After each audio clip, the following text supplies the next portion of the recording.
After my son told me I was not invited to Christmas dinner because his wife wanted a private celebration with her real family.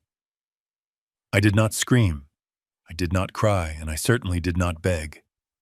I simply started the engine of my 20-year-old pickup truck and drove away in silence.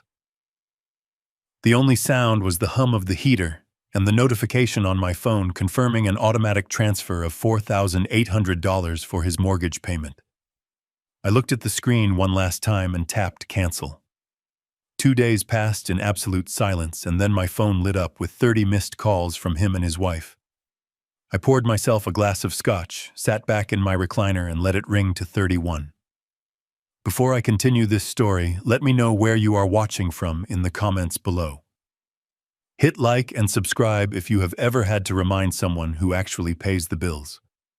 It was December 15th, and the heater in my 2004 Ford F-150 was rattling like a dying lung. I sat parked in the driveway of the house I had bought 5 years ago, a sprawling $350,000 colonial on Oak Street that my son Brandon liked to call his estate. In my lap sat a small velvet box. Inside it rested a vintage Rolex Daytona, a watch I had bought at auction for $25,000, intending to give it to him as a legacy gift. A symbol that he was finally becoming the man I hoped he would be. I was early for our pre-Christmas lunch, but before I could unbuckle my seatbelt, my phone buzzed on the dashboard. It was Brandon. "Hey, Dad," he said, his voice tight and rehearsed the way it always got when Vanessa was standing right next to him, directing the conversation. "Look, about Christmas this year, things have gotten a little complicated. Vanessa parents, Ted and Linda, are flying in from Florida last minute. And you know how Linda is about allergies." I glanced at the empty passenger seat where my golden retriever Buster usually sat. I had left the dog at the kennel, specifically for this trip, even though it cost me $300 because I knew Vanessa hated dog hair. I kept my voice even, you know. "Buster is at the kennel, Brandon." "I am alone, right?" "Right." "I know," Brandon stammered, and I could hear Vanessa whispering aggressively in the background. "Look, Dad, it is not just the dog. It is space. The house is going to be packed, and Vanessa really wants this year to be about the nuclear family. You know, just us and her parents, intimate. We just think it would be better if we caught up with you after the holidays, maybe in January, the nuclear family." The phrase hung in the cold air of the truck cab. I looked up at the house. The house with the 4 bedrooms, the 3.5 baths, and the heated 3-car garage. The house that I paid the mortgage on every single month like clockwork because Brandon said his salary as a junior marketing associate needed time to grow. I looked at the wreath on the door, the one I had paid for last year, and I felt a strange calmness wash over me. It was the cold professional detachment of a man who spent 40 years as a chief financial officer, making hard decisions about failing assets. "So I am not part of the nuclear family?" I asked simply. "Dad, do not make this dramatic," Brandon said, his voice losing the guilt and gaining a defensive edge. "We just need space. We need privacy. You have your apartment downtown. You are fine. You do not need to be here making things awkward with Ted and Linda. They are very particular people. Particular people. I knew Ted and Linda Carter. They were the kind of people who ordered the most expensive wine at dinner and then forgot their wallets. They were the kind of people who judged my old truck and my flannel shirts without knowing that the company I retired from still paid me a consulting fee that dwarfed their combined life savings. But Brandon did not know that either. To him, I was just Doug, the old man with the pension and the pickup truck. "Okay," I said. I did not let my voice waver. I did not let him hear the crack in my chest where my heart used to be. "I understand perfectly, Brandon. You want privacy. You want a holiday with the people who matter. I will not bother you again." "Wait. Dad, are you mad?" Brandon asked, expecting me to fight. Expecting me to guilt-trip him so he could play the victim. "No." "Son," I said, looking at the velvet box in my lap. "I am not mad. I am just making adjustments. Enjoy your Christmas with the Carters. I hope they give you everything you deserve." I hung up before he could say another word. I looked at the house one last time, seeing the lights in the window, seeing the shadow of Vanessa moving in the kitchen, probably laughing about how easy it was to cut the old man out. I put the truck in reverse. The Rolex went into the glove compartment. I would not be needing it today. I had a more important errand to run. I did not drive back to my apartment. Instead, I drove straight to the downtown branch of First National Bank. The building was imposing with marble, pillars and gold lettering, the kind of place that intimidates people who live paycheck to paycheck. I parked my rusted truck right next to a shiny Mercedes, earning a glare from a man in a $3,000 suit. I ignored him. I adjusted my flannel shirt, grabbed my cane, and walked inside. The lobby was crowded with people cashing holiday checks, but I did not get in line. I walked straight to the glass door marked Private Wealth Management. The young receptionist looked up, ready to tell me I was in the wrong place, but then she saw my face. "Mr. Prentice," she said, standing up immediately. "We were not expecting you today." "Would you like coffee, Black?" I said, walking past her toward the corner office. "I need to see Mr. Henderson now." 5 minutes later, I was sitting across from the branch manager, looking at a computer screen that displayed my financial life in cold, hard numbers. My accounts were not just healthy, they were substantial investments, real estate holdings and liquid assets that I had built over 40 years of 70-hour work weeks. But I was not there to check my stock portfolio. I was there for one specific line item. "The standing order for 24 Oak Street," I said, pointing a calloused finger at the screen. "The mortgage payment of $4,800 scheduled for the first of every month. Cancel it." Mr. Henderson blinked, looking from the screen to me. "Sir, that is the mortgage for your son house. You have paid that automatically for 5 years. If we cancel it now, the payment due on January 1st will bounce. The bank will send a default notice immediately. It could impact the credit score associated with the property." "I know how mortgages work," I said, my voice flat. I leaned forward. "The property is in Brandon, name correct. I just act as the guarantor and the payer." "That is correct, Mr. Prentice, but you have always covered it. You even cover the property taxes and the insurance." "Not anymore," I said. "Cancel the transfer. Cancel the insurance payment. Cancel the landscaping fee and the pool maintenance while you are at it. Effective immediately." Mr. Henderson typed on his keyboard, the sound of the keys echoing like gunshots in the quiet office. He paused, his hand hovering over the enter key. "Mr. Prentice, are you sure? This is going to cause a significant disruption. Your son will be liable for the full amount, plus late fees, if he does not pay within 15 days of the due date." I thought about the word disruption. I thought about Brandon standing in his kitchen telling me I was not family enough to eat turkey at his table. I thought about Vanessa rolling her eyes every time I walked into a room. I thought about the $4,800 leaving my account every month, like clockwork money that I had earned while missing my own vacations, while working through weekends, while building a future for a son who was ashamed of me, I am sure. I said, "Cut it off." Mr. Henderson pressed the key. "Done. The automatic transfer is canceled." "Is there anything else?" "Yes," I said, standing up. "I want to transfer the $200,000 I had set aside in the liquid trust for his future grandchild.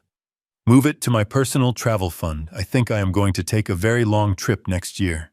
I walked out of the bank feeling lighter than I had in a decade. The winter air hit my face, and for the first time it did not feel cold. It felt crisp. It felt like freedom. I got back into my truck and drove to a small diner on the outskirts of town. I ordered a burger and a beer and ate alone. It was the best meal I had had in years. I was no longer a donor. I was no longer a wallet. I was just Doug, and for the first time I was dangerous, because I had nothing left to lose. That evening, I returned to my apartment. It was a penthouse on the top floor of the city. Most exclusive building, but Brandon had never seen it. He thought I lived in the one-bedroom rental unit on the second floor. A decoy apartment I kept to maintain my humble appearance. I took the private elevator up to the 30th floor, where the floors were Italian marble and the view stretched all the way to the harbor. I poured myself a glass of 25-year-old scotch and sat in my leather armchair staring at the city lights below. I pulled out my iPad and opened Facebook. Against my better judgment, I needed to see it. I needed to confirm that I had made the right choice. There it was, a photo posted by Vanessa just an hour ago. The caption read, "Finally, a Christmas with people who have real class, blessed family goals." The photo was taken in the dining room of the Oak Street house, my dining room. The table was set with the fine china my late wife Beatrice had collected, piece by piece, over 30 years. Vanessa had demanded I give it to them as a wedding gift, saying it would be safe with her.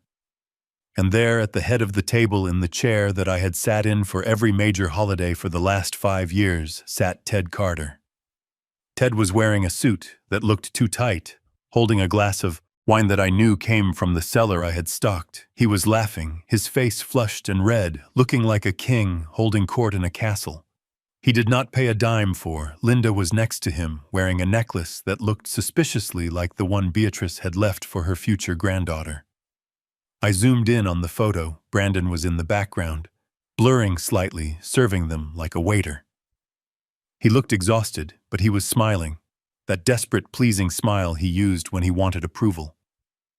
They were celebrating my exclusion. They were toasting to their upgraded Christmas, happy that the embarrassing old man with the truck was gone so they could pretend to be aristocrats. I felt a cold rage settle in my stomach. It was not the hot flash of anger that makes you shout. It was the freezing calculation of a man who realizes his investment has turned toxic. I closed the Facebook app and opened my contacts list. I scrolled past family, past friends, until I found the number for Samuel Abernathy. Abernathy was not just a lawyer, he was a shark in a 3-piece suit, my best friend from college and the only man who knew exactly how much I was worth. He had drafted the original agreement for the house, the one Brandon had signed without reading. Because he was too busy looking at the pool, I pressed. "Call." It rang twice. Doug. Abernathy's voice was gravelly warm. "It is 8 p.m. Why are you not at the prep party with the kid?" "I was uninvited," I said, taking a slow sip of the scotch.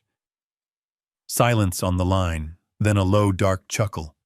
"Uninvited, you pay for the roof over their heads, Doug."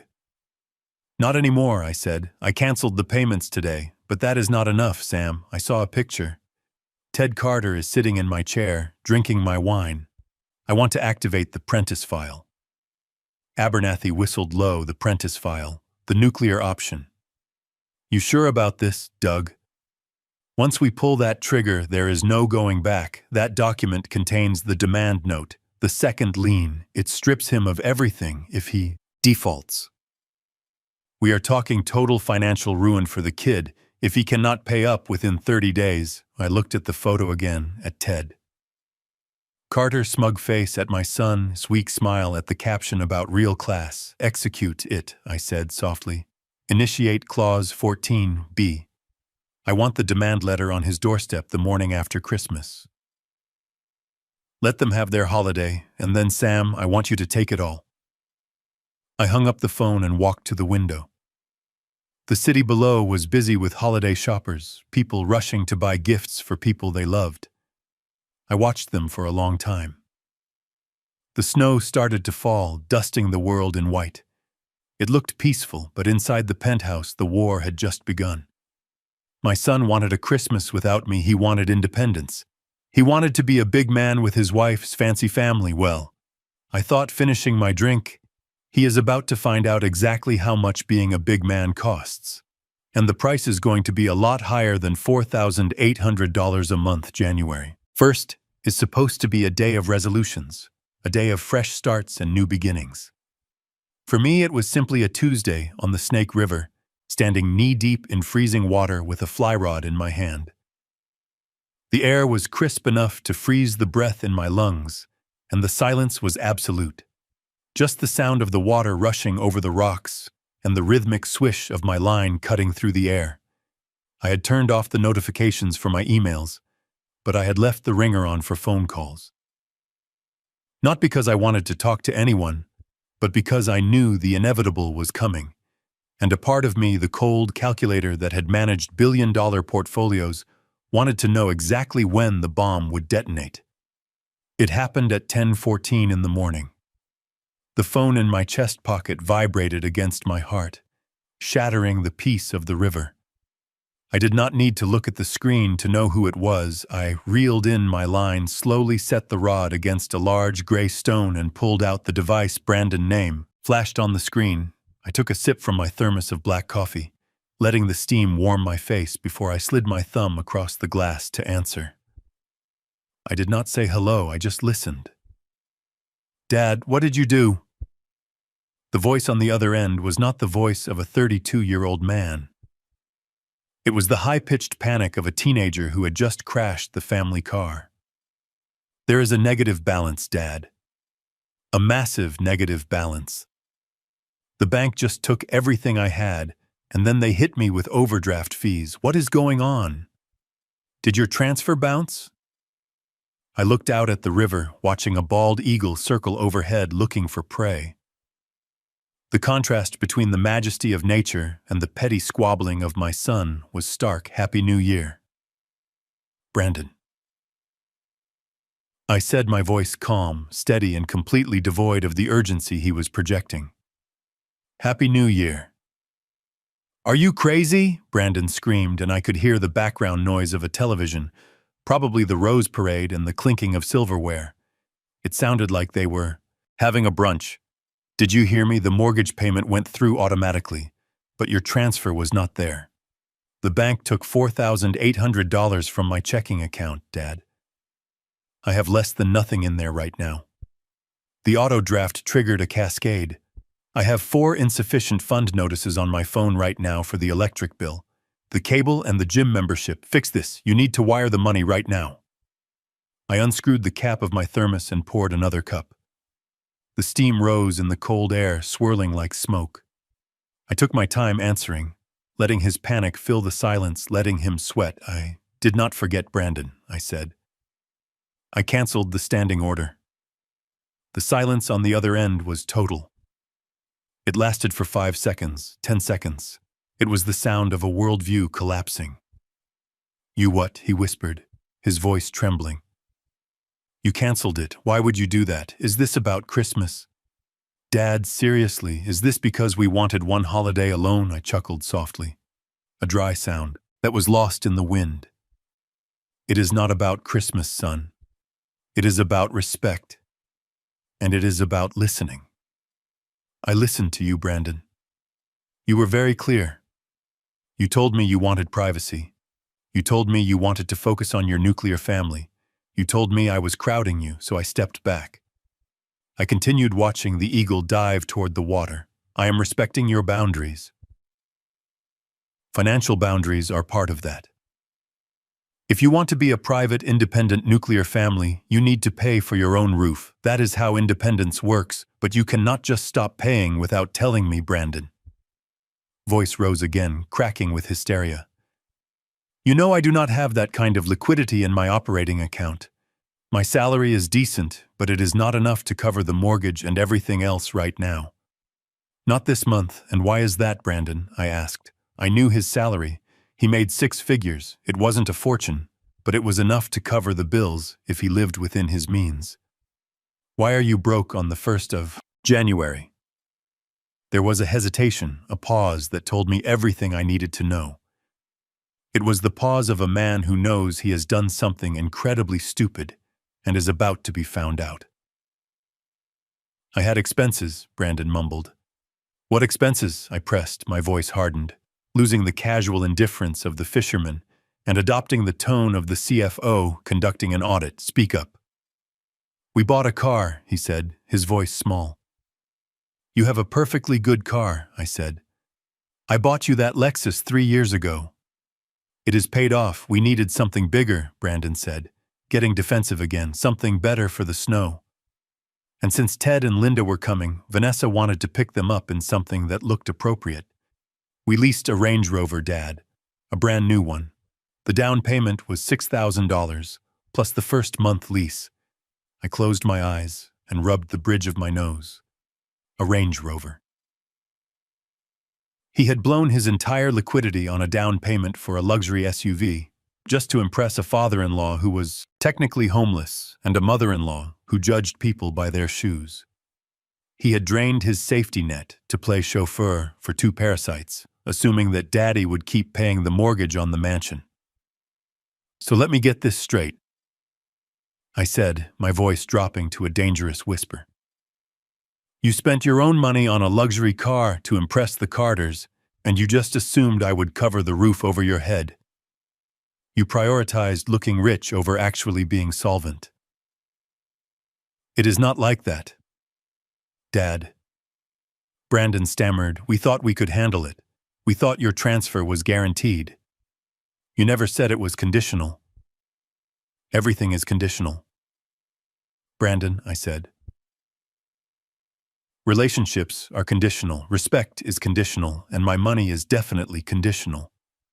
You broke the terms of our arrangement when you decided I was not good enough to sit at your table. But don't not worry, you have that brand new Range Rover. You can sleep in that if the bank takes the house, Dad. Please, you have to fix this, the mortgage, payment. Bounced, my account is frozen, I cannot even buy groceries right now. Ted and Linda are expecting a prime rib dinner tonight. I cannot pay for it. I looked at the river again. The eagle had caught a fish. It was flying away, the silver scales of its prize flashing in the winter sun, nature taking its course, ruthless and efficient. That sounds like a nuclear family problem, Brandon. I said I suggest you ask Ted Carter for a loan. He seems like a man of means, does he not? Or maybe you can return the prime rib and eat humble pie. It is cheaper and it is much better for your character, Dad. Wait, do not hang up, I am fishing. Brandon, I said, I need to focus. The fish are biting today. I pressed the red button, ending the call. I turned the phone off completely and slipped it back into my pocket. I stood there in the river for a long time, listening to the water. The peace returned, but it was different now. It was heavy. It was the heavy silence of a bridge that had been burned to the ground. My son was in a panic. Not because he missed me, but because he had built a life of glass on a foundation of my money, and he had just thrown a rock at the only person holding it up. I cast my line back into the water, watching the fly dance on the surface. I wondered how the prime rib dinner would go tonight. I wondered how Vanessa would react when the debit card was declined at the grocery store. I wondered if Ted Carter would offer to pay, or if he would just sit there in my chair, drinking my wine, waiting for someone else to solve the problem.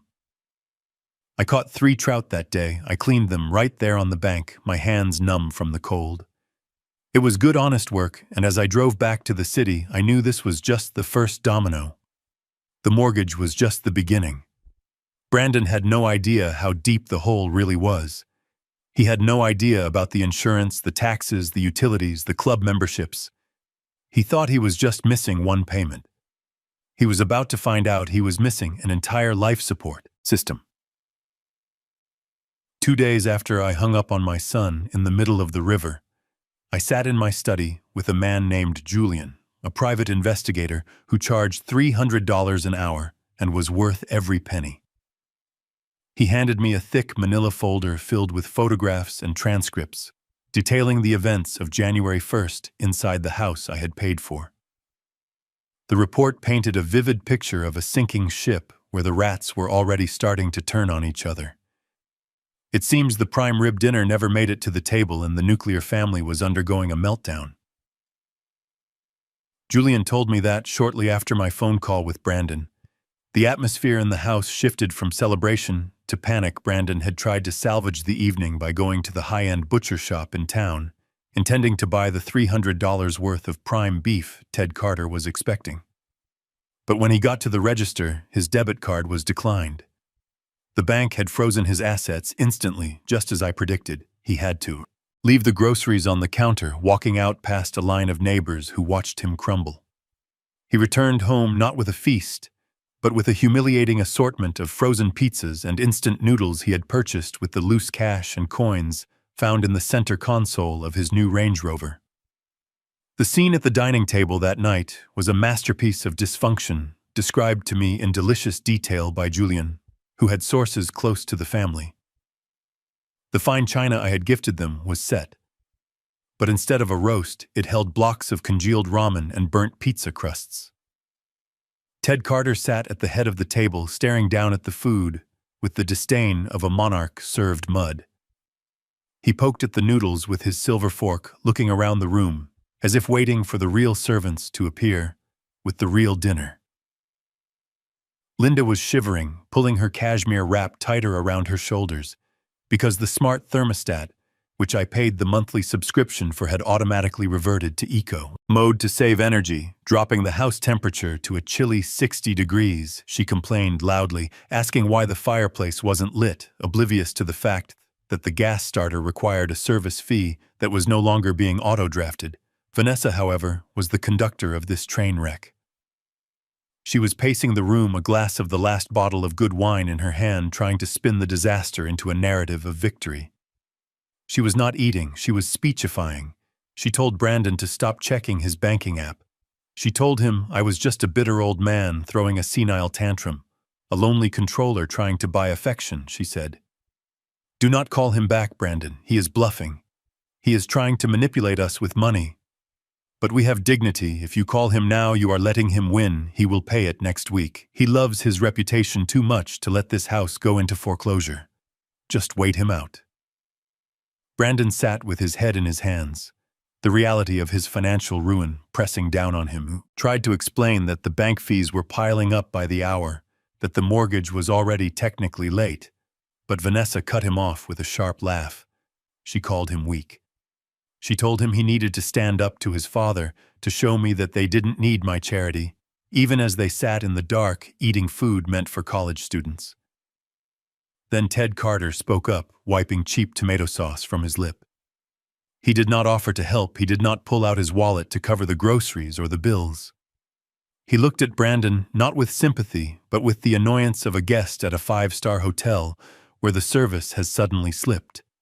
He asked why the pool heater wasn't working. He said he had planned to take a morning swim, and the water was freezing. He asked why the premium cable channels were locked out, preventing him from watching his golf tournament. He looked at his son-in-law and said, Brandon, you need to handle your father. This is unacceptable. We came here for a relaxation, not to live like refugees. In a cold house, fix it, boy, or we are going to have a serious problem. The report ended with a description of the night conclusion. Brandon did not sleep in the master bedroom that night.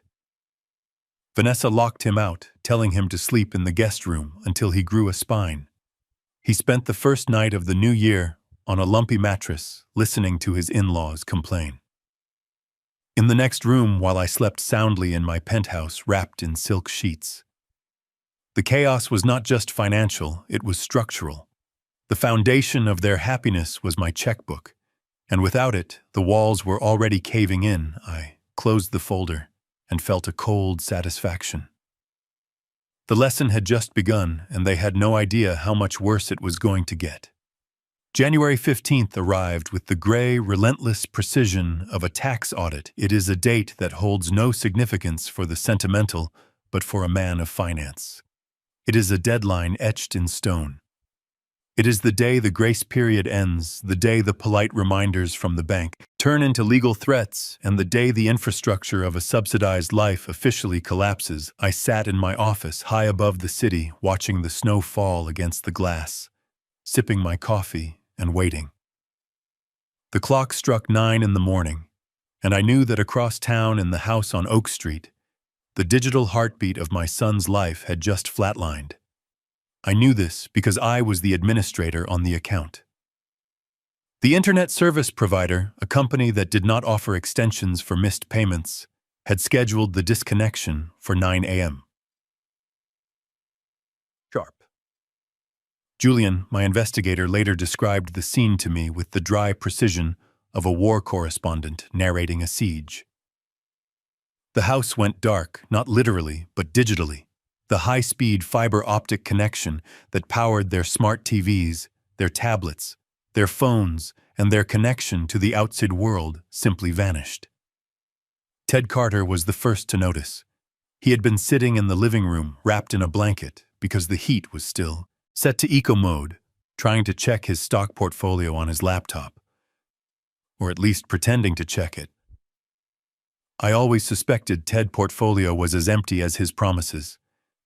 When the page failed to load, he tapped the keys aggressively, then slammed the laptop shut, screaming for Brandon. The modem lights had turned from a reassuring green to a dead, blinking red. Simultaneously in the den, Linda was trying to stream a morning talk show. The screen froze, spinning a buffering wheel that would never resolve. She let out a shriek that echoed through the cold house, accusing Brandon of breaking the television. But the digital blackout was just the first domino. The cable television, which I had bundled with the internet, cut out seconds later, leaving the screens filled with static and error messages. Then came the physical decay. The pool service, which came every Tuesday morning, did not show up. The heated pool out back, which required weekly chemical balancing and cleaning, was already starting to turn a murky shade of green. The filter system, sensing the lack of maintenance, had automatically shut down to protect the pumps. Leaves from the recent storm floated on the surface, uncared for, drifting like debris from a shipwreck. The pristine lawn was starting to look neglected. The trash bins from the previous week were still full at the curb because the private sanitation company had not received their quarterly retainer. Inside the kitchen, Brandon was staring at his phone, watching the signal bars drop. He was trying to use his cellular data, but without the Wi-Fi to support the heavy load of 4 adults constantly streaming. The data cap was hit within minutes, throttling their speed to a crawl. He stood in the center of the kitchen, surrounded by the complaints of his in-laws, feeling the walls close in. Then the doorbell rang. It was not a visitor, it was the mailman delivering a certified letter. The envelope was thick, ominous, and stamped with red ink. Brandon signed for it, his hand shaking. He knew what. It was before he opened it. I had received a copy digitally at the same moment. The bank does not play games with high-value mortgages. He tore open the envelope right there in the kitchen. The letterhead was from the foreclosure department of First National Bank. The words were bold and uncompromising. Notice of default, acceleration of debt. It stated clearly that the mortgage was past due, that the grace period had expired, and that unless the full amount, plus late fees and penalties, was paid immediately, the bank would begin the legal process of seizing the property. The timeline was short, the threat was absolute. Brandon dropped the letter on the counter. The paper slid across the granite, stopping next to a bowl of rotting fruit. Vanessa snatched it up, her eyes scanning the legal jargon. Her face, which usually held a mask of superior boredom, twisted into a scowl of pure venom. "He is doing this on purpose," she hissed, throwing the letter down. "This is not just him stopping payment. Brandon, this is an attack. He wants to humiliate us. He wants my parents to see us fail. Look at this, he cut the internet. He cut the pool. He probably called the bank personally to speed this up." Ted Carter walked into the kitchen, holding his dead laptop like a shield. "This is unacceptable, Brandon," he boomed, his voice shaking with the indignation of a man who has never paid a bill on time in his life. "We are freezing, we are bored, and now I find out we might be homeless. Is this how you provide for your family? You brought us here under false pretenses. You promised us a luxury holiday, and we are living in a squatter camp," Linda chimed in, wrapping her arms around herself. "We should have stayed in Florida. We should have gone to a hotel." "This is abusive, Brandon. Your father is a monster for letting this happen to us, but you are the one who let him get away with it." Brandon looked at them, looked at his wife, and looked at the foreclosure notice. He was cornered, he was broke, and he was terrified. But instead of seeing the truth, instead of realizing that he was the captain of this sinking ship, he let Vanessa steer him toward the only target they felt comfortable attacking. "He is not going to get away with this," Vanessa said, her voice low and dangerous. She walked over to Brandon and grabbed his shoulders, shaking him. "Look at me. He is sitting in that sad little rental apartment of his, probably laughing at us. He thinks he can teach us a lesson. He thinks he can control us with his money, but he is forgetting something. He needs us. He is a lonely old man, Brandon, and we are the only family he has left. If he wants to see a grandchild, ever, he needs to fix this today." She grabbed the keys to the Range Rover off the counter.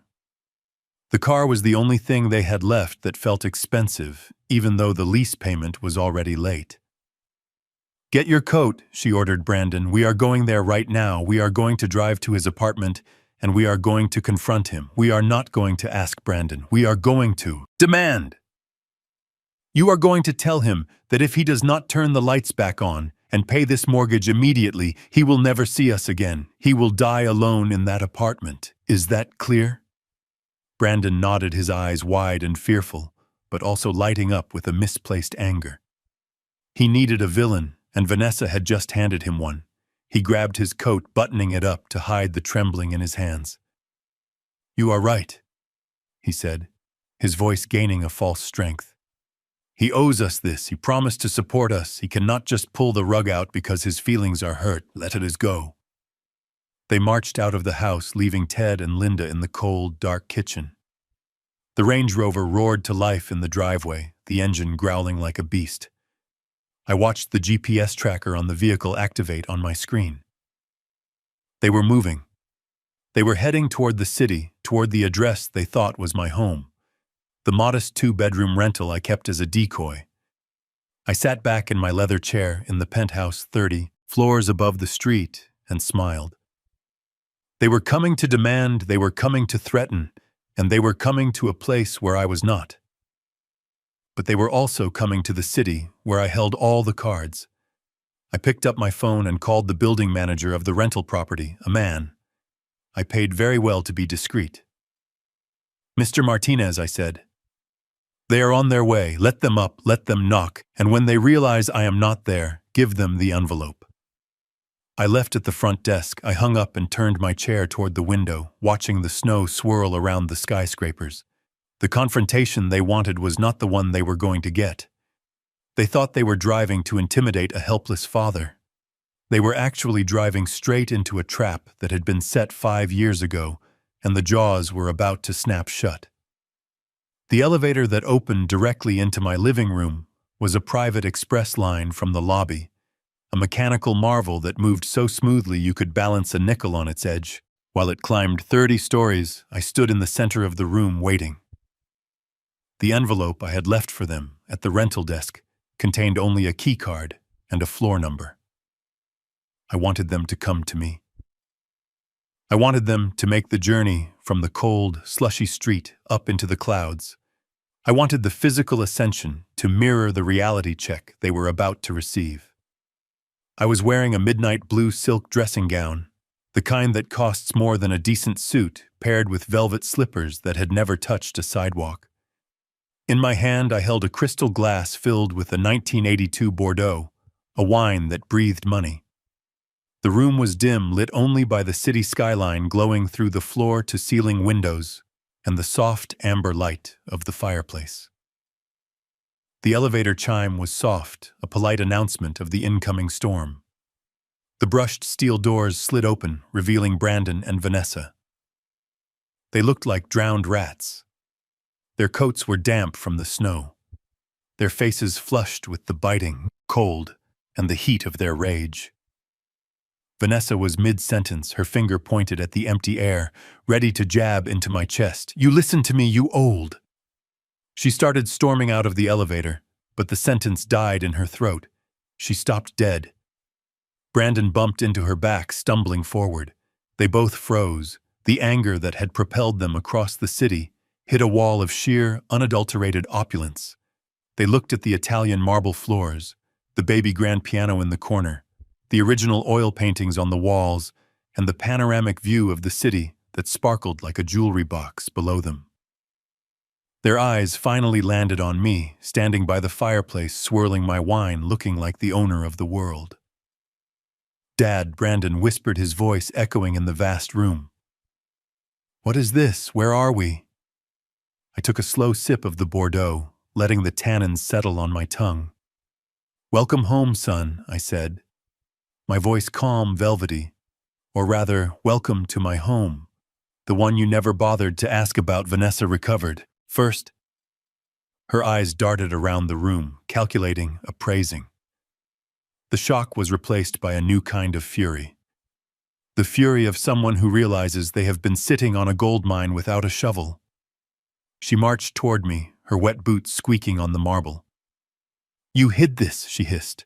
Her voice was trembling, not with fear, but with greed and indignation. "You have been living like this while we were struggling. You have millions, apparently, and you let us worry about credit card bills. You are sick, Doug. You are a sick, selfish old man." I did not move, I did not flinch. I simply watched her approach like a biologist observing a specimen struggling. I repeated, raising an eyebrow. "You define struggling as leasing a Range Rover and buying designer handbags. Is that the struggle you are referring to, Vanessa?" "Do not twist this," she screamed, throwing her arms out, gesturing at the luxury around us. "You lied to us. You pretended to be a pensioner in a rental apartment. You let us pay for dinner sometimes. You let us buy you gifts, thinking you were on a fixed income. You manipulated us." "I manipulated no one," I said calmly, walking over to the bar to set down my glass. "I simply chose not to disclose my full portfolio. You assumed I was poor because it made you feel superior. You liked the narrative of the successful young couple taking care of the old man. It fed your ego. But the moment I became inconvenient, the moment I became a burden to your social climbing, you cut me out."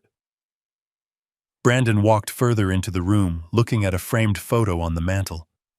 It was a picture of me ringing the opening bell at the stock exchange 10 years ago, a part of my life he had never asked about, because he was too busy talking about himself. "Dad, you have all this," he said, his voice thick with betrayal. "And you cut off our mortgage. You let the bank send a foreclosure notice. You cut the heat. You let us freeze for 2 days, when you could have paid that bill with the change in your pocket. Why? Why are you doing this to us? Because I can," I said, turning to face him. "And because you needed to learn that money is a tool, not an entitlement. You uninvited me, Brandon. You told me I was not good enough for your table. You chose your wife's parents, people who have never earned a dime. They didn't borrow over the father who has subsidized your entire adult life. We just wanted one Christmas alone," Vanessa shouted, interrupting him. She was shaking now, her face red. "Her parents are guests. They are delicate. You are family. You are supposed to understand. You are supposed to sacrifice for your children. That is what parents do. You are selfish, Doug. You are the most selfish person I have ever met, hoarding all this wealth while your son drowns." "Selfish," I laughed. A low, dry sound. "I paid your down payment. Vanessa, $40,000. I paid for your wedding, $50,000. I have paid your mortgage, your insurance, your taxes, your club fees, and your vacations for 5 years.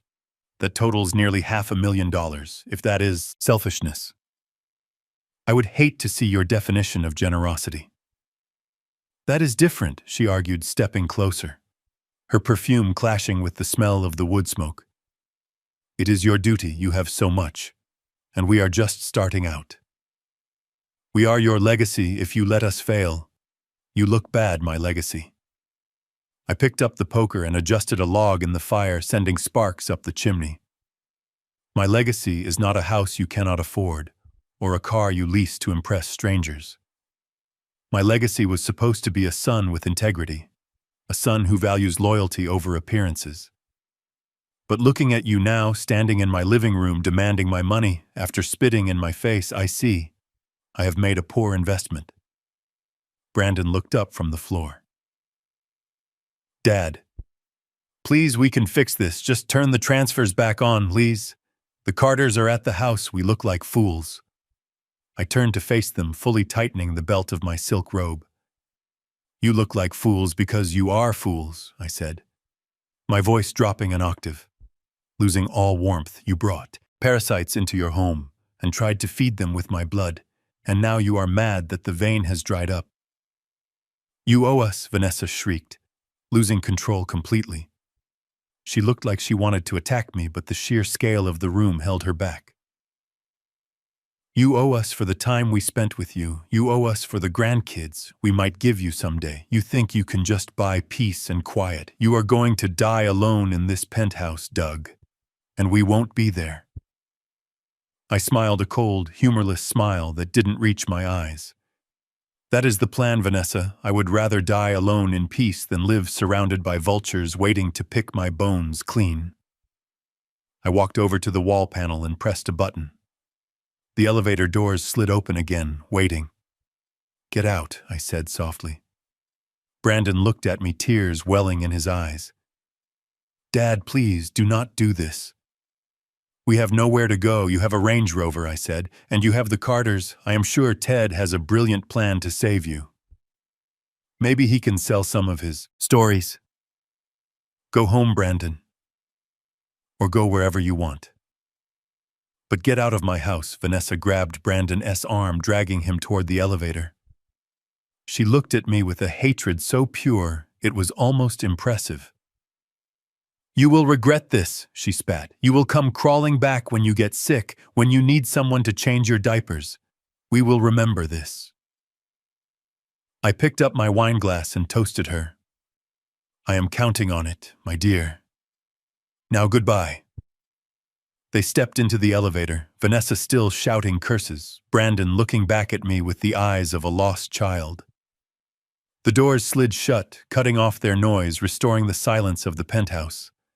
I stood there for a long time watching the numbers above the elevator count down 30-20-10 lobby. I took a sip of the wine. It tasted better than it ever had. It tasted like victory. But the night was not over. I walked to my desk and picked up the dossier Abernathy had sent over.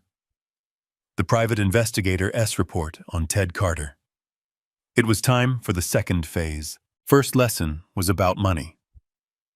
The second lesson was going to be about truth. And Ted Carter, the man eating my food and sleeping in my house, had a lot of truth he was hiding.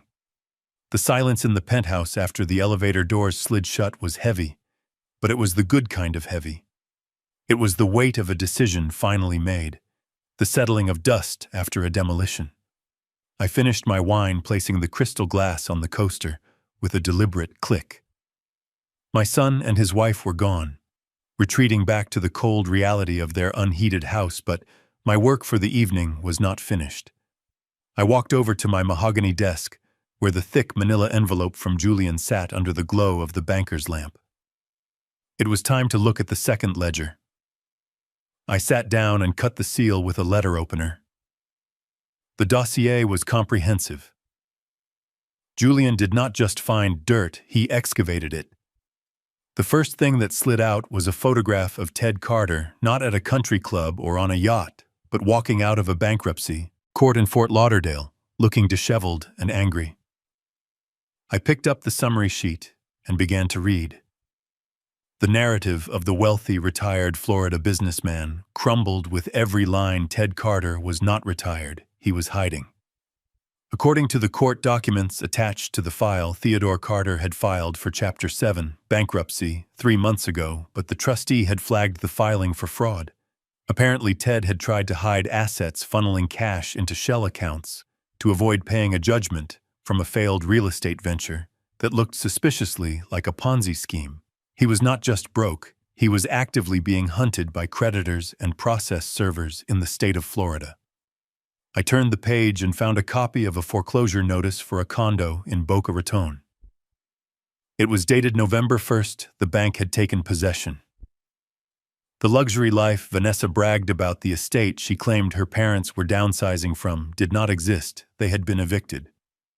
The sheriff had given them 4 hours to vacate the premises on December 10th, 5 days before Brandon called to uninvite me from Christmas. The timeline was sickeningly perfect. I looked at a series of surveillance photos Julian had taken at the airport when the Carters arrived.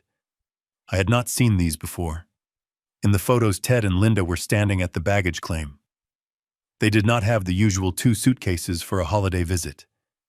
They had 8 massive trunks along with golf clubs, boxes taped shut, and a birdcage. They had not come to visit for the holidays. They had moved in. I leaned back in my chair, feeling a cold knot of disgust tighten in my stomach. This was the grand plan. This was why Vanessa had been so desperate for privacy, so insistent on the nuclear family narrative. She was not protecting her parents from my dog or my old truck. She was hiding the fact that her parents were homeless fugitives running from the law, and she intended to house them in my property on my dime. Indefinitely, I flipped to the section on Linda Carter. It was just as damning. There were records of maxed-out credit cards and a lawsuit from a local boutique for unpaid merchandise. She was a woman who shopped to fill a void, and when the money ran out, she simply stopped paying. The report noted that her Social Security checks were already being garnished. I stood up and walked to the window, looking out at the city lights, thinking about the conversation I had just had with Brandon. He had leased a Range Rover to impress a man who was technically a squatter. He had kicked his own father out of his life to make room for a con artist who was planning to sleep in his guest room until the end of time. And Vanessa knew she had to know. You do not pack your entire life into 8 trunks for a 10-day vacation. She knew her parents were destitute. She knew they had lost the condo. She knew they were coming to stay forever. And instead of asking for help, instead of being honest, she had tried to bully me into funding their asylum. She wanted to secure the house, get me out of the picture, and turn 24 Oak Street into a sanctuary for her grifter parents. It was a parasitic invasion. The uninviting wasn't an emotional slight. It was a tactical maneuver. They needed the space and they needed the control. They could not have me coming over asking questions, noticing that Ted never seemed to have a return flight booked, noticing that the boxes in the garage never got unpacked. They needed the host organism to be absent while they fed.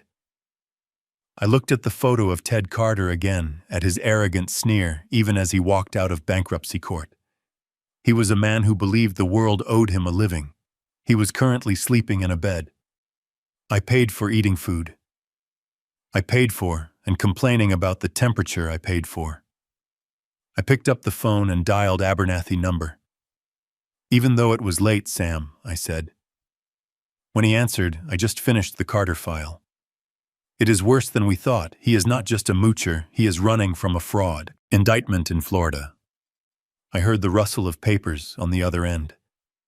"I figured as much," Abernathy said. "What do you want to do?" "The eviction notice for the mortgage default goes out tomorrow." "That is good," I said. "But I want to add something to the file. Ted Carter is listed as a guest at the residence, correct?" "Technically, yes." Abernathy replied. "Well," I said, looking at the foreclosure notice on my desk, "if he is using the address to evade federal process servers, that makes the property a party to harboring a fugitive.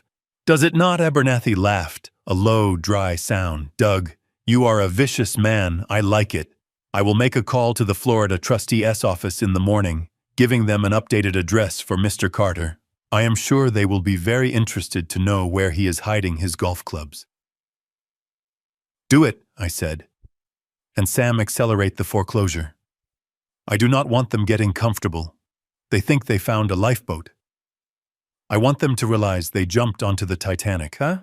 I hung up and closed the folder. The anger was gone, replaced by the cold precision of a surgeon cutting out a tumor. My son was going to lose his house, but he was going to be saved from a lifetime of supporting these leeches. He wouldn't thank me for it, not yet, but one day, when the fog cleared, he would see that I didn't just stop paying his bills, I stopped a robbery in progress. The week following the confrontation in my penthouse was a study in manic desperation down on Oak Street. My private investigator Julian kept me updated with daily reports that read like the script of a tragedy performed by clowns. The foreclosure clock was ticking. The heat was still off, and the pool was now a biological hazard. But instead of seeking humility, Vanessa found a calculator. She did the math that every amateur real estate investor does when they are backed into a corner. She calculated the equity. I received the news via a Zillow alert on my phone. The notification popped up while I was having a light lunch at my Club 24 Oak Street was listed for sale. The asking price was aggressive, $650,000. According to the market, the house had appreciated significantly since I bought it 5 years ago. Brandon and Vanessa had done the same math. They figured they owed the bank maybe $350,000.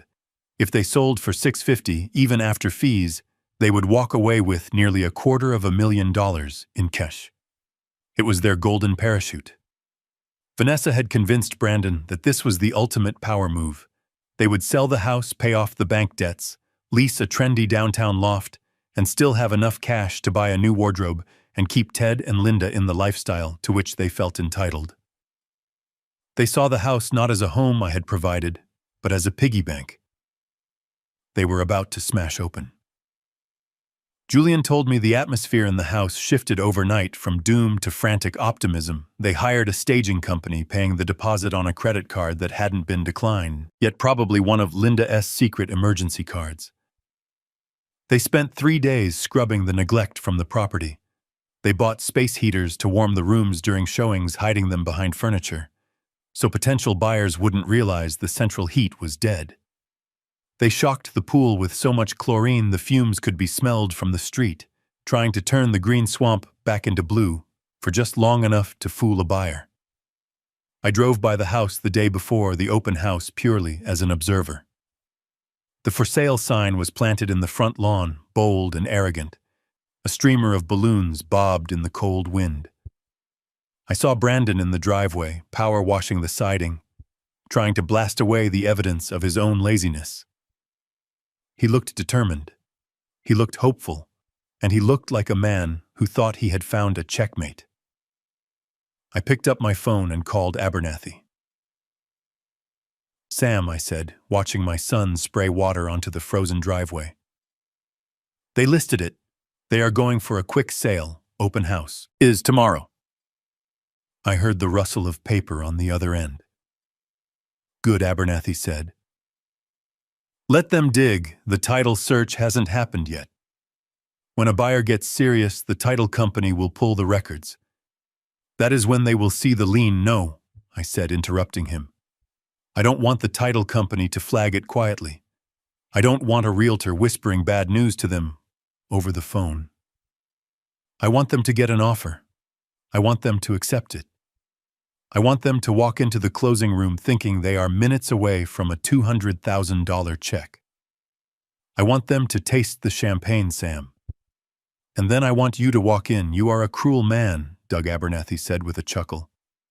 "I will have the papers ready. Just give me the word." I drove away, leaving Brandon to his power washing. He had no idea the equity he was banking on the profit. He was already mentally spending did not exist. He had forgotten, or perhaps never bothered, to read the paperwork. He signed 5 years ago. When I bought the house, I put down $200,000 of my own money. But I didn't just give it to him. I had Abernathy draft a demand note, a second mortgage secured by the property for the full amount of the down payment, plus interest, plus every monthly payment I made on his behalf.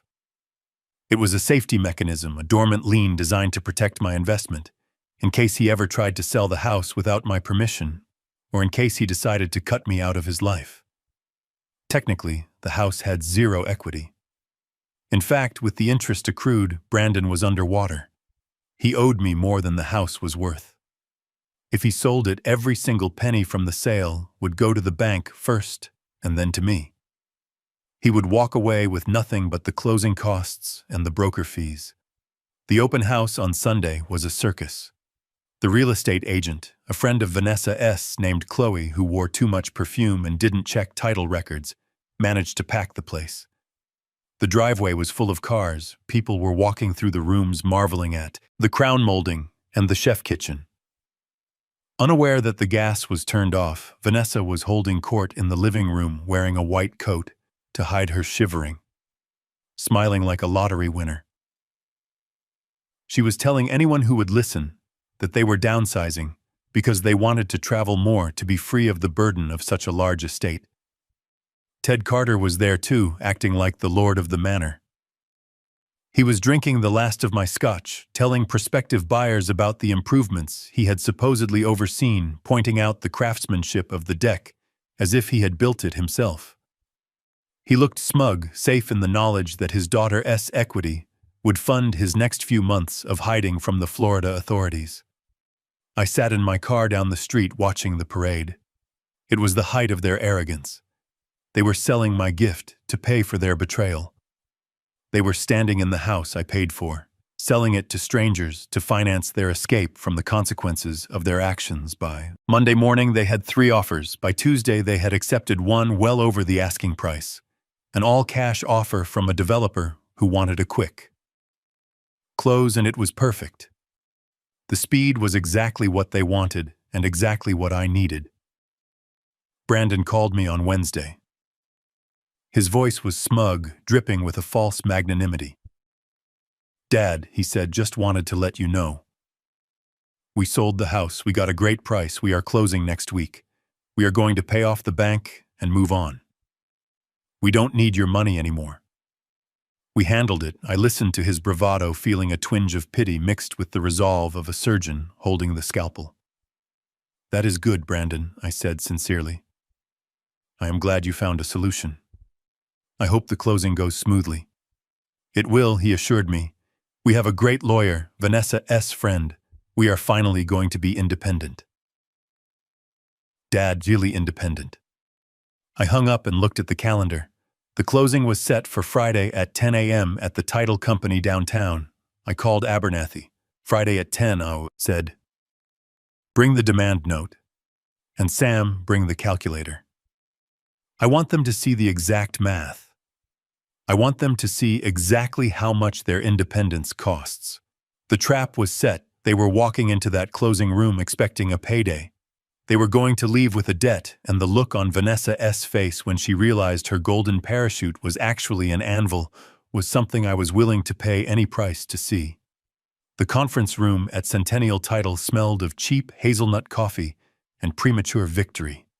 It was a windowless box on the 4th floor of a glass building downtown, designed to facilitate the transfer of millions of dollars in the most boring way possible. But to my son, Brandon, and his wife, Vanessa, this beige room was the finish line of a marathon they thought they had won.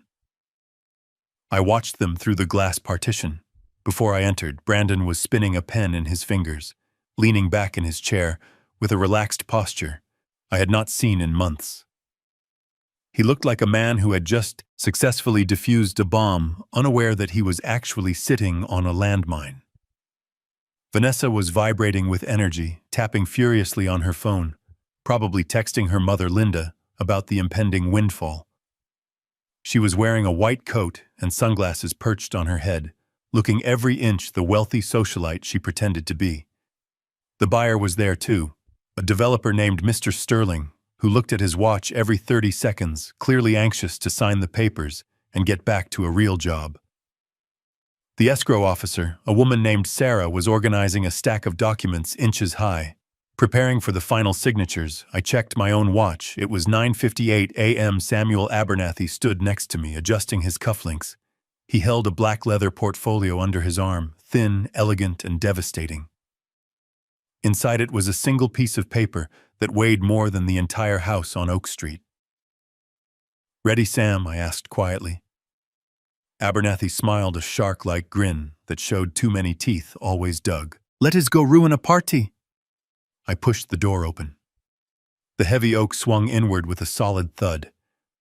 The conversation inside the room stopped instantly. Brandon looked up, his smile freezing in place like a glitch on a video screen. Vanessa dropped her phone onto the table, the clatter echoing in the silence. Mr. Sterling looked annoyed while Sarah, the escrow officer, looked confused. "Dad?" Brandon stammered, half rising from his chair. "What are you doing here? The closing is private. We do not need you to sign anything. The deed is in my name, remember." I walked to the end of the table and pulled out the empty chair, sitting down with the slow, deliberate movements of a man who owns the building. Brandon sat back down, unsure of what to do.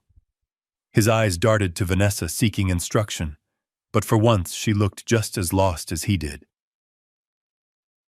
"I am not here to sign the deed." "Brandon," I said, crossing my legs and smoothing my trousers. "I am here as an interested party, or more accurately, I am here as the primary lion holder." Vanessa let out a sharp, incredulous laugh. "Lien holder? What are you talking about, Doug? You stopped paying the mortgage, remember? That is why we are selling. We are paying off the bank and walking away with our equity. You have no claim on this house, none. You gave it to us. It was a gift." Abernathy stepped forward, placing the black portfolio on the table. He opened it slowly, revealing the document inside. It was a thick, cream-colored paper with a blue legal border stamped and notarized 5 years ago. "Actually, Mrs. Prentice," Abernathy said, his voice smooth as silk, "that is a common misconception. Mr. Prentice did not give you the house, he facilitated the purchase, and while the bank holds the first mortgage for the balance of the loan, Mr. Prentice holds a secured second mortgage for the down payment, plus all subsequent monthly payments made on Brandon's behalf. It is what we call a demand note, with a balloon payment clause triggered upon the sale or transfer of the property." Brandon stared at the lawyer, his face draining of color. "What demand?" "Note, I never signed a demand note. I signed the closing papers 5 years ago. It was just standard stuff." Abernathy slid the document across the polished mahogany table. It stopped right in front of Brandon. "Do you recognize your signature, son?" Brandon looked down. There, at the bottom of the page in blue ink, was his own signature, loopy and rushed. It was dated the day of the original closing 5 years ago. I remember that day, clearly. Brandon had been so excited about the pool and the 3-car garage that he hadn't bothered to read the stack of documents Abernathy had put in front of him. He had just signed and signed, trusting that his father and his father's lawyer were handling the boring details. And we were handling them by ensuring that if he ever tried to cash out on my hard work, I would be the first one in line to get paid. "This says," Brandon read, his voice trembling, "this says, I acknowledge a debt of $200,000, plus interest accruing at 4% annually. And it says any monthly payments made by the lender, Douglas Prentice, are added to the principal balance." I leaned forward, doing the mental math out loud for the room. "Let us break it down, shall we? The sale price is $650,000. A great price, Brandon, really well done. The first mortgage to the bank is roughly $350,000. That leaves $300,000 on the table. That is the equity you were counting on, correct?" Vanessa nodded slowly, her eyes narrowed, calculating. "You cannot take it all, Doug. That is our money." I ignored her and continued.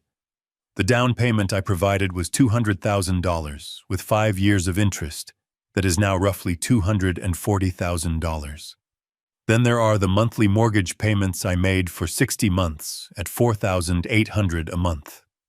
That is another $288,000 plus the taxes and insurance." I looked at Sarah, the escrow officer, who was frantically typing into her computer, pulling up the title report.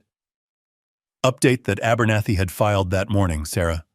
What is the total payoff amount for the second lien held by the Prentice Trust?" Sarah looked at the screen, her eyes widening slightly. "Mr. Prentice, according to the filing, the total payoff amount required to clear the title is $528,000. The room went dead silent. The numbers hung in the air, heavy and suffocating, so I continued, my voice calm. If we take the sale price of $650 and subtract the bank, $350, we have $300 left, but you owe me $528,000. That means, Brandon, that after you sell this house, you will walk away with $0. In fact, after the closing costs and the broker fees for your friend Chloe, you will actually owe money at the table. You are insolvent. Brandon looked at me, his mouth open, a silent scream of denial trapped in his throat. Vanessa stood up, knocking her chair back. It crashed against the wall with a violence that made Mr. Sterling jump. "This is a trick," she screamed, her composure shattering completely. "You forged this. You tricked him into signing it." "This is fraud. We have a lawyer," Abernathy laughed softly. "Mrs. Prentice, I assure you, the paperwork is ironclad. It was filed with the county clerk 5 years ago. It just sat dormant on the title until a sale was initiated. It is a standard protection for parents who loan money to children. It prevents exactly what is happening right now. It prevents the child from selling the asset and running off with the parent." Mr. Sterling, the developer, cleared his throat. "Look, I do not care about your family drama. I have a cashier's check here for $650,000. I want the house, so who do I give the money to?" Sarah looked at the settlement statement. "The way this is structured, Mr. Sterling, the first mortgage gets paid off entirely. The remaining funds would go directly to the second lien holder, Mr. Douglas Prentice. There are no proceeds left for the seller. In fact, the seller would need to bring a check for the closing costs, roughly $30,000, to finalize the deal." Brandon put his head in his hands, letting out a sound that was half sob, half laugh. $30,000, Dad. I do not have $30,000. I do not have $30, you know that. You know I spent everything on the car, I nodded. Yes, I know. And since you cannot cover the closing costs, you cannot sell the house, which means you are still in default on the first mortgage. The foreclosure will proceed. The bank will take the house, Brandon. And since you are underwater on the debt, they will likely sue you for the deficiency. You are not just broke, son, you are bankrupt." Vanessa lunged across the table, grabbing the document and trying to tear it. Abernathy was faster, snatching it back with the reflexes of a man who had dealt with angry heirs for 40 years. "Careful, Vanessa," he warned. "Destroying a legal copy does not erase the debt. The original is in a vault." Vanessa turned to me, her face twisted into a mask of pure, ugly hatred. "You planned this," she hissed. "You planned this from the beginning. You gave us that house just so you could take it away. You wanted to control us. You are a monster. Doug, you are a sick, manipulative monster." I stood up, buttoning my suit jacket. "I did not plan for you to fail. Vanessa, I planned for you to succeed. I protected my investment just in case you didn't. I hoped you would live in that house for 20 years, raise a family and build a life. If you had done that, the demand note would have stayed in the vault, gathering dust. It would have been forgiven in my will. But you got greedy. You tried to cash out. You tried to take the money and run, and now you found out that the money was never yours." Brandon looked up, his eyes red-rimmed and wet. "Dad, please just forgive the note. Let us have the money. We can start over. We can get a small apartment. We will pay you back eventually, I promise." I looked at my son, the boy I had taught to ride a bike, the man I had tried to teach about honor. "Eventually is a long time, Brandon, and promises from you have lost their value. You uninvited me from your life. You made it clear I was a burden, so I am removing the burden of my money from your shoulders. You are free now. You are independent, just like you wanted." Mr. Sterling stood up, shaking his head. "This is a waste of my time. If the seller cannot close, I am pulling the offer. Sarah, return my deposit." "I am walking, no!" Brandon shouted, standing up, reaching for the developer.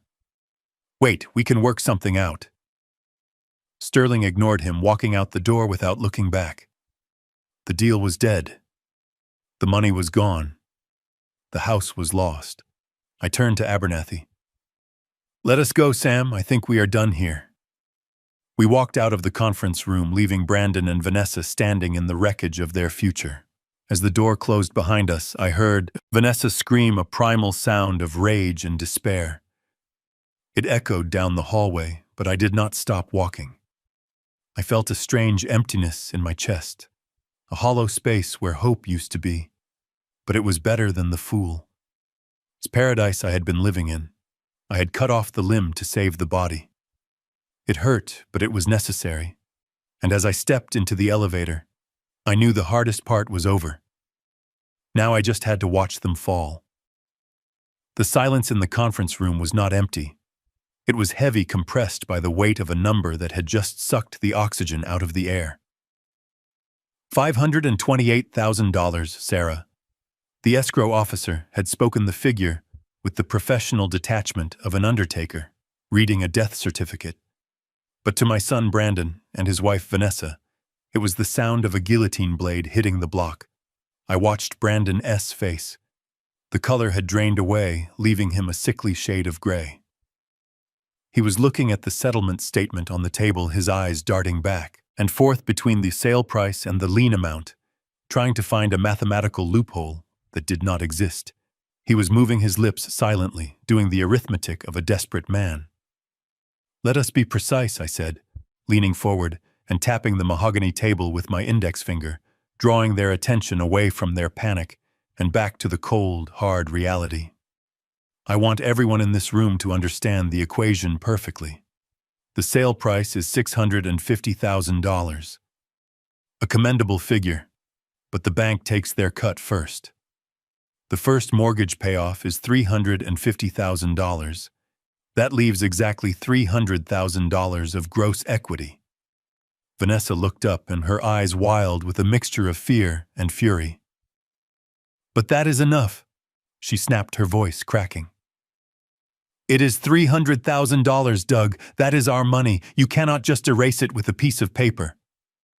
"It is not just a piece of paper, Vanessa," I said. My voice steady, devoid of any emotion. "It is a secured debt. And debts must be paid." I turned back to Brandon. "The second lien, my lien, is for $528,000. So let us do the final subtraction.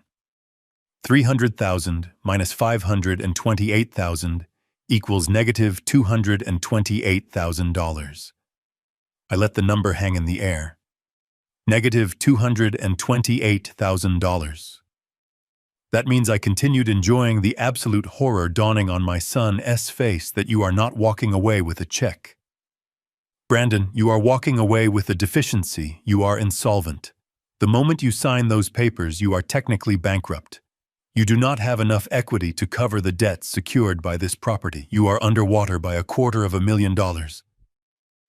Brandon slumped in his chair, his body collapsing as if his skeleton had suddenly dissolved. He looked at his hands, then at the expensive watch on his wrist, a watch he had probably charged to a credit card I was paying for until last week. "I am broke," he whispered. It wasn't a question, it was a statement of absolute defeat. "I have nothing, you have less than nothing," I corrected. "You have a liability, and we haven't even factored in the closing costs, the broker fees, the transfer taxes." "Who is paying those, Sarah?" The escrow officer cleared her throat, looking uncomfortable. "Typically, the seller pays those costs from the proceeds," she said softly. "But since there are no proceeds, the seller would need to bring cash to the closing table, approximately $32,000. Vanessa let out a sound that was half scream, half sob. She stood up so abruptly, her chair tipped over, crashing onto the floor with a violence that made Mr. Sterling, the developer, flinch. She grabbed the edge of the table, her knuckles turning white, her manicured nails digging into the wood. "This is a lie," she shrieked, her face twisted into a mask of pure, ugly hatred. "You rigged this. You set us up. You let us list the house. You let us stage it. You let us believe we were going to be free just to humiliate us. You are a monster. Doug, a sick, sadistic monster." I did not flinch. I did not raise my voice. I simply looked at her with the cold indifference of a man watching a bad investment finally be written off. I let you experience the consequences of your own greed. Vanessa, I said calmly, you wanted to sell the asset I provided. You wanted to cash out on my generosity. But you forgot that in the real world, investors get paid back. You thought you were entitled to the profit from my capital. You were wrong, Mr. Sterling. The developer stood up. He buttoned his jacket, his face hard. He was a businessman, and he knew a dead deal when he saw one. He looked at Brandon, then at me, then at the hysterical woman screaming at the end of the table. I am done here, Sterling said, his voice flat. Sarah, cancel the escrow. I am withdrawing my offer, no. Brandon shouted, scrambling up from his chair, reaching out as if to physically restrain the buyer. Wait. Please, Mr. Sterling, we can work this out. We can dispute the lien, we can fight it. Just give us time. Sterling looked at Brandon with a mixture of pity and disgust. Kid, you have a clouded title and a $250,000 deficit. There is nothing to work out. I am not buying a lawsuit. I am walking. Return my deposit, Sarah. He turned and walked out the door, his footsteps echoing in the hallway, a steady rhythm of opportunity leaving the building. Vanessa screamed again, a primal sound of rage and despair. She swept her arm across the table, sending the stack of documents flying. The papers fluttered through the air like the feathers of a dead bird settling on the floor, in a chaotic mess of legal jargon and broken dreams. You ruined everything, she sobbed, collapsing onto the floor amidst the paperwork. You ruined our lives. I stood up, smoothing my suit jacket. I looked down at them, Brandon standing frozen with his mouth open, tears streaming down his face, and Vanessa weeping on the floor, the wreckage of their arrogance scattered around them. I did not ruin your life, I said, my voice echoing in the sudden silence of the room. I just stopped paying for it. I turned to Abernathy, who had watched the entire scene with the stoic expression of a man who charges $600 an hour. Come on. Sam, I said, we have other business to attend to. We walked out of the conference room, leaving the door open behind us. The sound of Vanessa S. weeping followed us down the hall, a pathetic soundtrack to their total collapse. I pressed the button for the elevator, feeling a strange lightness in my chest. The illusion was over. The Band-Aid had been ripped off. It was a bloody mess, but the wound could finally start to clean itself. My son was broke. He was homeless, and for the first time in his life, he was completely and utterly free from the burden of my money. The fallout from the closing table did not stay in that beige conference room. It spilled out onto the internet like a burst sewage pipe, staining everything it touched. Vanessa, having lost the legal battle, decided to fight a different kind of war, one where facts did not matter, and the jury was millions of strangers with smartphones. I was sitting in my penthouse the next morning, drinking coffee and reading the Wall Street Journal, when my phone began to vibrate violently. It was not a call, it was a deluge of notifications. I opened my social media app, an account I rarely used, and found myself tagged in a video that was already trending locally. The thumbnail showed Vanessa, her eyes swollen and red tears streaming down her face, holding a cardboard box in front of the locked gates of the Oak Street house. The caption read, "The face of financial abuse, my billionaire father-in-law just made us homeless." I pressed play. Vanessa S. voice was trembling, a masterpiece of performance art. "Hey guys," she whispered, looking directly into the camera. "I didn't want to do this, but I have nowhere else to turn. Yesterday, my husband and I were kicked out of our home. We were sold a mama lie. My husband's father, Douglas Prentice, a man who has millions sitting in the bank, decided to pull the rug out from under us just because we wanted to set healthy boundaries." She sniffled, wiping her nose with a tissue. She conveniently left out the demand note, the years of unpaid bills, and the fact that she had tried to cash out on my investment. Instead, she painted a picture of a cruel, miserly tyrant. "He tricked us," she sobbed. "He let us believe the house was ours. And then when we tried to sell it to pay off debts, he showed up with a lawyer and took everything. He left his own son with nothing, not even enough for a motel. We are sleeping on my parents' floor tonight because of his greed. The video cut to Brandon looking defeated, sitting on a suitcase in the driveway. It was a powerful image perfectly curated to elicit sympathy, and it was working. The comments section was a river of vitriol directed squarely at me. People who did not know me, people who had never worked a day in finance, people who had never paid a mortgage were calling for my head. There were thousands of comments, Monster One user wrote. Imagine having that much money and letting your son sleep on the floor. Another wrote, this is why we need to tax the rich. They are sociopaths. Dox him, find out where he lives. Let us go protest outside his ivory tower. The narrative was spreading fast. Local blogs picked it up, twisting the story even further. Old man evicts son for Christmas, rich dad, poor son. The headlines were catchy and damning. My phone started ringing with calls from numbers I didn't recognize, probably reporters or internet vigilantes trying to get a comment or a reaction. I watched the view count tick up 50,000, 100,000. Vanessa was playing the victim card with the skill of a seasoned grifter. She was using the court of public opinion to try and shame me into writing a check. She thought that if she made enough noise, I would pay her to be quiet. To protect my reputation, I took a sip of my coffee, feeling the heat spread through my chest. She had made a critical error. She assumed I cared about the opinions of strangers. She assumed I had shame regarding my actions. But a CFO knows that transparency is the best disinfectant. She had opened the door to the public sphere. She had invited the world into our private financial dispute. And if she wanted the world to see our finances, I was more than happy to oblige. She had showed them the tears I was going to show them, the receipts. I picked up my phone and called Abernathy.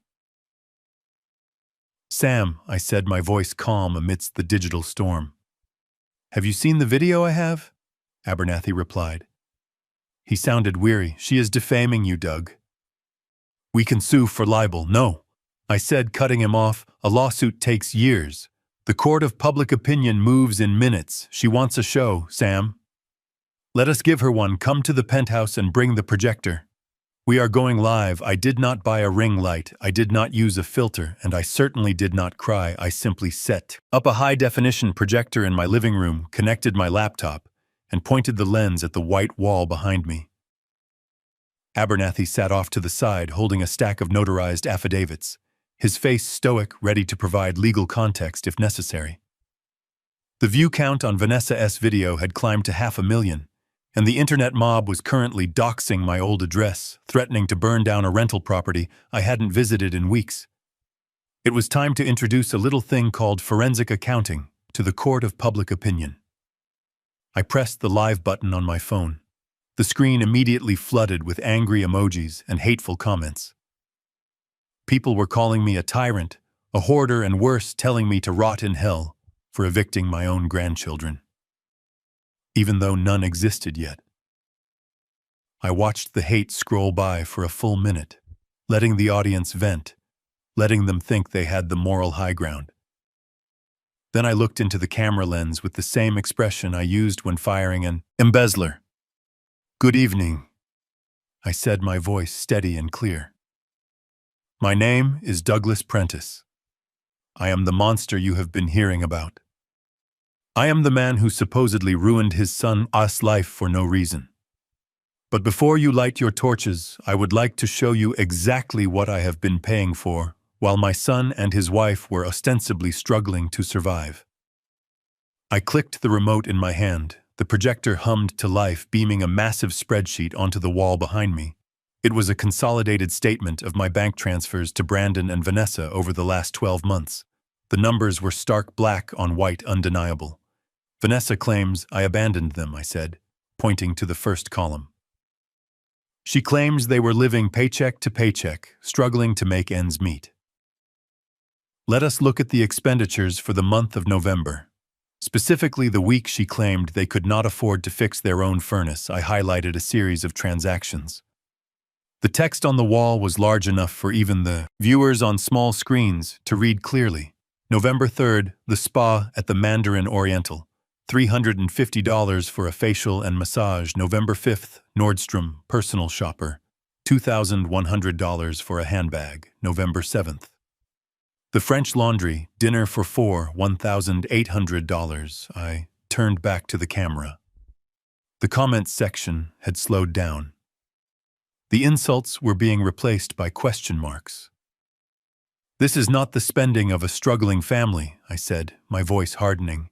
"This is the spending of a parasite." Vanessa claimed she was saving for a future family. In reality, she was burning through my money on luxuries while I paid the electric bill she felt was beneath her notice. I clicked the remote again, bringing up a new slide. This one was dedicated to Brandon. My son claims he works hard. He claims he is a victim of the economy. Let us look at his work schedule.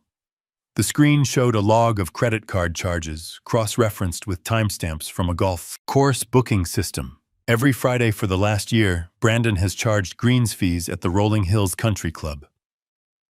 That is $200 a round, plus cart, plus drinks, plus lunch at the clubhouse. While he was telling me he was working late to earn a promotion, he was actually playing 18 holes on my dime. That is $10,000 a year spent on a game while he let his own father pay his property taxes. I saw the tide beginning to turn in the comments section.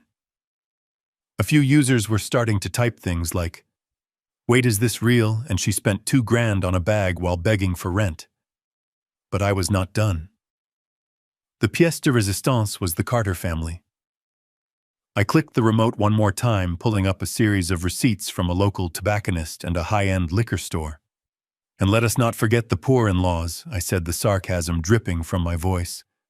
"The people who, Vanessa claims, I insulted. The people who just wanted a humble Christmas with family." Here are the charges from the supplementary credit card I gave Brandon for emergencies. I pointed to the wall, December 16th, the day after I was uninvited. The charges appeared in red Cuban cigars, imported specifically for Mr. Ted Carter. $400, single malt scotch, 3 bottles, $600. A new set of titanium golf clubs charged 2 days before Christmas.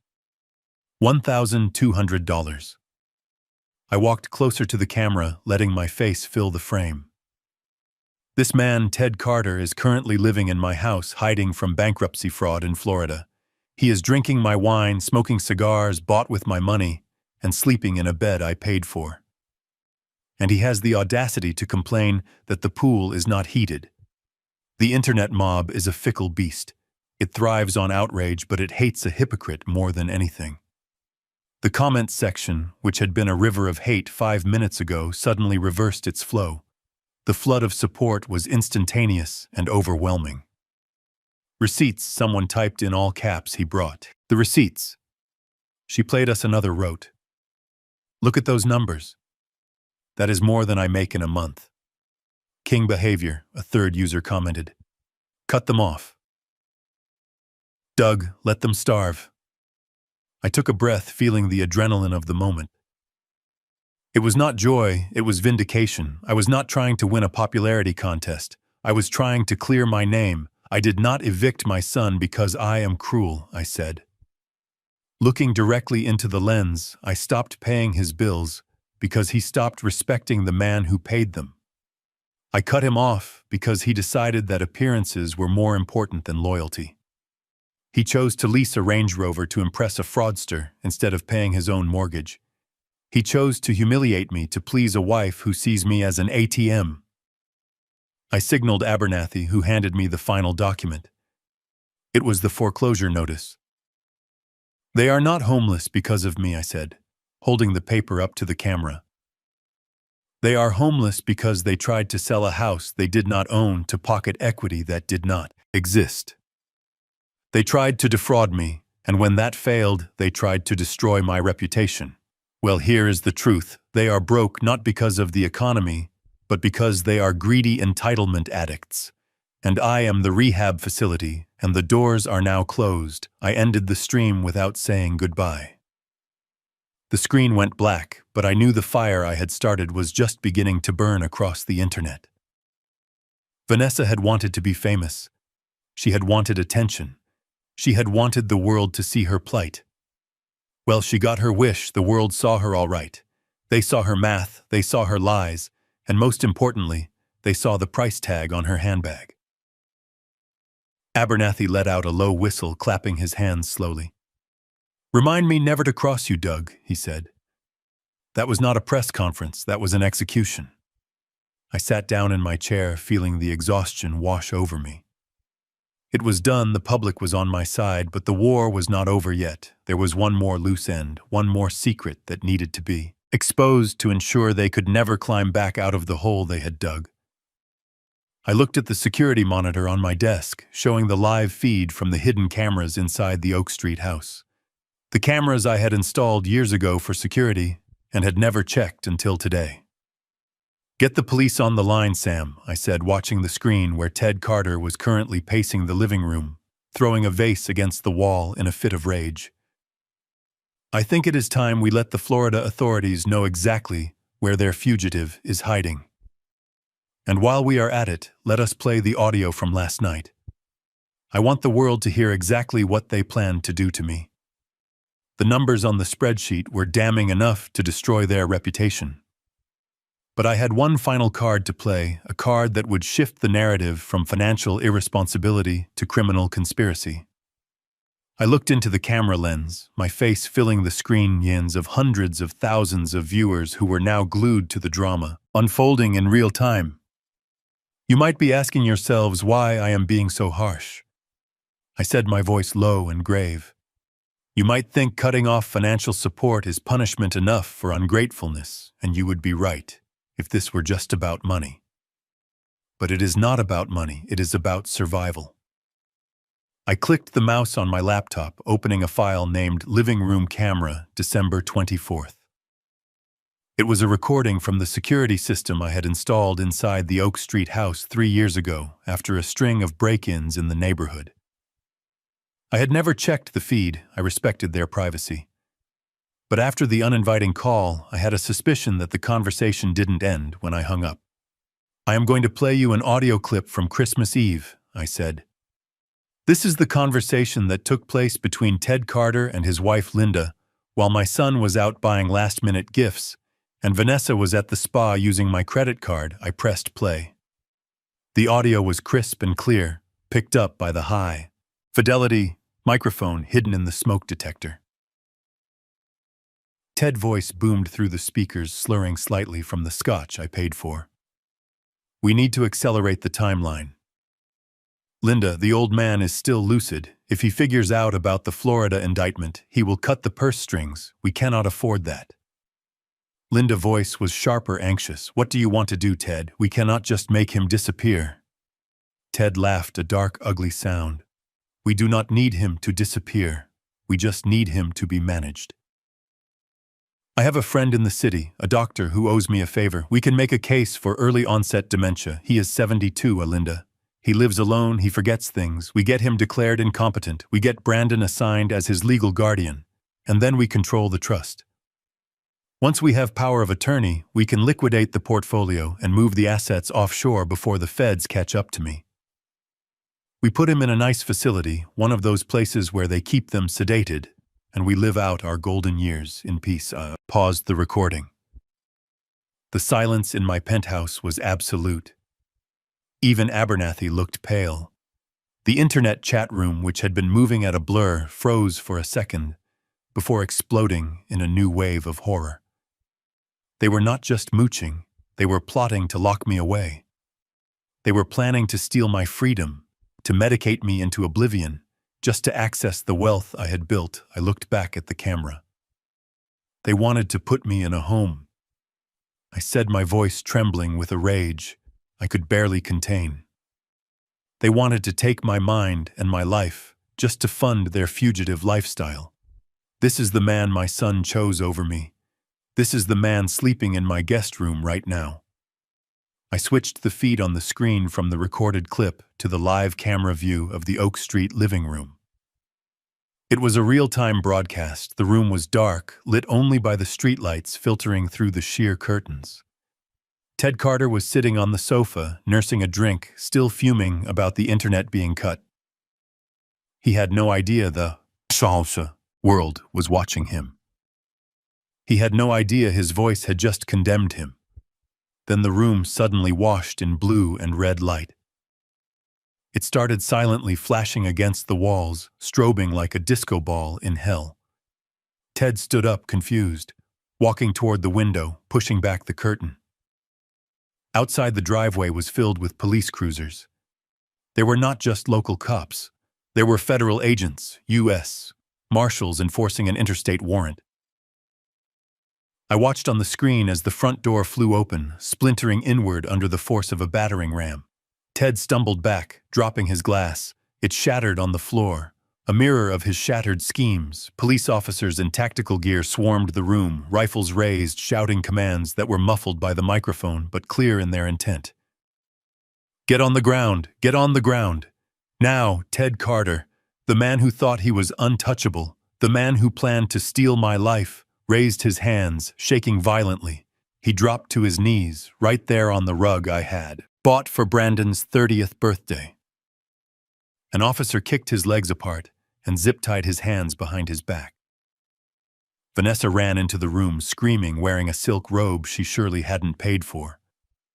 She tried to pull the officers off her father, but she was shoved aside, her protests drowned out by the reading of rights. Brandon appeared at the top of the stairs, looking down at the chaos, with the face of a man waking up from a coma to find the world on fire. I leaned into the microphone, speaking to my audience and to my son, who I knew was not watching, but would soon feel the aftershocks. That is the United States Marshals Service executing a warrant for Theodore Carter for wire fraud, embezzlement, and flight to avoid prosecution. I called them this morning. I gave them the address because, unlike my son, I do not harbor criminals, I expose them. On the screen, Ted was hauled up and marched out the door, his head hanging low. Linda was sitting on the sofa, sobbing into her hands while an officer asked her for identification. Vanessa was screaming at Brandon, hitting his chest, blaming him for not stopping the federal government. I watched for a moment longer, feeling the final thread of attachment snap. This was the end of the line. The house was lost, the money was gone. The criminal was in custody, and my son was left standing in the wreckage of a life he had built on lies. I turned off the stream, cutting the feed to the millions of witnesses. I looked at Abernathy. "It is done," I said. Abernathy nodded, closing his laptop. "You saved yourself."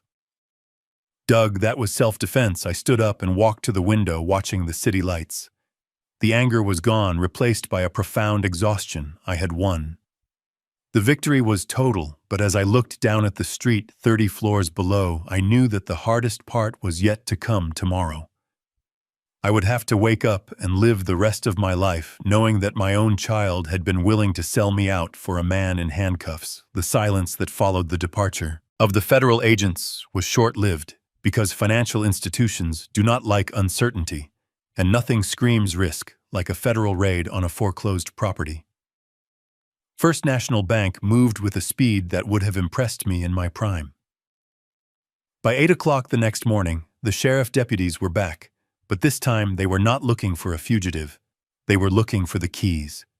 The bank had exercised the emergency preservation clause in the mortgage contract, citing the criminal activity and the abandonment of financial responsibility. The house was no longer a home. It was a distressed asset, and banks protect their assets, so did not go to the house to watch this part. I did not need to see it to know exactly what it looked like. Julian, my investigator, sent me the final video file from across the street. It was a scene of absolute reduction. The sheriff gave them 20 minutes to gather personal essentials, arguing that anything else was part of the estate being seized to cover the massive debts. Brandon came out first. He was wearing the same clothes he had worn during the closing fiasco, rumpled and stained. He was carrying 2 black plastic garbage bags slung over his shoulder, like Santa Claus in reverse. Inside those bags were not gifts, but the sum total of his 32 years on Earth. A few suits, some shoes, and the toiletries he could sweep into a pile. He stopped on the sidewalk, looking back at the house, looking at the windows where he used to stand and drink his coffee while I paid for the heat. He looked small, broken, and for the first time completely aware of his own insignificance. Vanessa followed him. She was not screaming anymore. She was in a state of catatonic shock. She dragged a single Louis Vuitton suitcase, the wheels clattering loudly on the pavement behind her. It was the only piece of luggage the deputies allowed her to take. A final remnant of the fake life she had constructed. She was wearing oversized sunglasses to hide her swollen eyes, but there was no hiding the slump of her shoulders or the way she flinched when the locksmith began drilling into the front door to change the cylinders. They stood there on the curb next to the overflowing trash cans, shivering in the winter wind. The Range Rover was gone, repossessed in the middle of the night by the leasing agency after I alerted them to the insolvency of the lessee. Linda Carter sat on her own suitcase a few feet away, weeping softly, holding a birdcage with a terrified parakeet inside. The grandeur was gone. The arrogance was gone. All that was left was a family of 4, reduced to 3, standing on a public street with nowhere to go and no one to call. The sheriff placed a neon orange sticker on the front door, sealing the property. He said something to Brandon, pointing down the street, essentially telling them to move along. They were loitering. Brandon nodded slowly.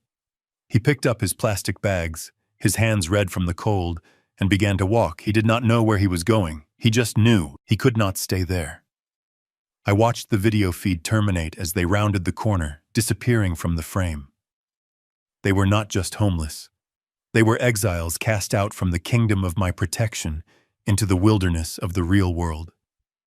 And as I closed the laptop, I knew that the house would be sold, the debts would be settled. But the lesson they were learning on that cold pavement was something that no amount of money could ever buy. They were finally feeling the weight of their own lives, and it was crushing them. 6 months is a long time in the world of finance. It is 2 quarters of earnings reports. It is enough time for a market correction, and it is certainly enough time for a man to reinvent himself. But in the life of a father, 6 months of silence feels like a lifetime. I sat on a bench in Central Park watching the early summer sun filter through the leaves, creating dappled patterns on the pavement. My suitcase was next to me, packed for a flight to Tokyo that left in 4 hours. Was not waiting for anyone, or at least I told myself I wasn't. But when I saw the figure approaching from the south path, I knew I had been lying to myself. He was wearing a brown delivery uniform, the name of a logistics company stitched over the pocket. He looked thinner, the soft edges of his face, the result of too many expensive dinners and too much premium scotch, had been chiseled away by the hard reality of manual labor. He walked differently, too. Gone was the arrogant strut of a man who thought he owned the sidewalk, replaced by the efficient, tired stride of a man who is paid by the package. "Hello, Dad," Brandon said, stopping a few feet away. He didn't sit down. He stood there holding his cap in his hands, his knuckles raw and red. "Hello, Brandon," I said. I gestured to the empty space on the bench. "You can sit." "You are not on the clock, are you?" He hesitated, then sat on the far edge, leaving a respectful distance between us. "No. I am on my lunch break. I saw on social media that you were selling the penthouse. I figured you might be here. You always come here before you travel." I looked at him closely. For the first time in years, I did not see a reflection of my wallet. I saw my son. He looked tired. He looked beaten. But he also looked real. "Vanessa left," he said, staring at his work boots. "She went back to Florida with her parents the day the eviction notice came for the apartment we rented. She said she couldn't live with the failure. She took the dog." I nodded slowly. It was expected. Parasites do not stick around when the host body stops providing nourishment. "I am sorry to hear that," I said. And I meant it, not because I liked her, but because I knew it hurt him. "I deserved it," Brandon said quietly. He looked up at me, his eyes clear, terrifyingly sober. "I deserved all of it, Dad. The foreclosure, the humiliation, the internet hating me, You were right about everything. I was weak, I was greedy, and I was ungrateful. I thought I was a big man because I spent your money. I didn't know what being a man was, until I had to carry 50-pound boxes up 3 flights of stairs just to eat. I looked at his hands. They were calloused, rough, scarred. It was the first time I had ever seen his hands look like they had done an honest day's work. I am working hard, Dad, he continued, his voice cracking slightly. I am paying off my debts slowly. I am living in a studio apartment in Queens. It is not much, but it is mine. I pay the rent. That is good, Brandon, I said. I am proud of you. He flinched as if I had slapped him. That is the first time you have said that. In 5 years, he whispered. He took a deep breath, turning to face me fully. Dad, I know I don't have the right to ask, I know. I burned the bridge and salted the earth. But I am drowning out here. I am lonely, and I miss my family. Can I come home? I do not want your money. I do not want an allowance. I just want to come home. I want to be your son again. I looked at the park around us, at the families walking by, at the fathers holding their children as hands. It would be so easy to say yes. It would be so easy to write a check to buy him a condo to fix his life again. But I knew that if I did that, I would destroy the progress he had made. I would be stealing his redemption. I cannot take you back. Brandon, I said, my voice gentle but firm. The penthouse is sold. I am leaving the country in a few hours. I am going to see the world, something I should have done 20 years ago. Brandon's shoulders slumped. The light in his eyes flickered out. I understand, he said, standing up. I guess I will just keep going. Wait, I said. I reached into my pocket and pulled out a business card. It was not for a bank. It was for a non-profit organization. I handed it to him. Do you recognize the address? He looked at the card. 24 Oak Street, he read. His eyes went wide. That is the house. That is my house. It was your house, I corrected. It is now the Beatrice Prentice Home for Children. I bought it back from the bank at the foreclosure auction. I renovated it. It opens next week. It is a sanctuary for orphans, children who have no family, children who need protection. Brandon stared at the card, his hands shaking. You bought it back. You named it after Mom. I did, I said. And I happen to know they are looking for a head of security, a night watchman. It does not pay much. It is barely above minimum wage, but it comes with a small room in the basement, a place to sleep. And it comes with a purpose. You would be protecting children who have nothing. You would be keeping them safe, something you failed to do for your own family. Brandon looked at the card, then at me. Tears were streaming down his face, openly now. You want me to work as a security guard in the house where I used to throw parties? He asked. I want you to build something real, I said. I want you to walk those halls at night and remember what you lost, and I want you to use that pain to protect those children. If you can do that for a year, if you can prove to me that you understand the meaning of service and sacrifice, then maybe, when I get back, we can have dinner. Brandon wiped his face with his sleeve. He gripped the card tightly, as if it were a lifeline. I will apply today, he said. I will not let you down, Dad. Not this time. I stood up and picked up my suitcase. I know you won't, I said. I extended my hand. He looked at it for a second, then took it. His grip was strong, rough, real. We shook hands, not as financier and dependent, but as two men. Goodbye. Brandon, I said. Goodbye, Dad, he replied. I turned and walked away toward the avenue where a town car was waiting. I did not look back. I knew he was watching me, but I also knew he had a bus to catch. He had boxes to deliver. He had a life to earn. And for the first time in a long time, I wasn't worried about him. The flight attendant took my boarding pass and smiled. Welcome aboard. Mr. Prentice, you are in seat 1. A thank you, I said, walking down the jet bridge, the sound of my footsteps echoing on the metal.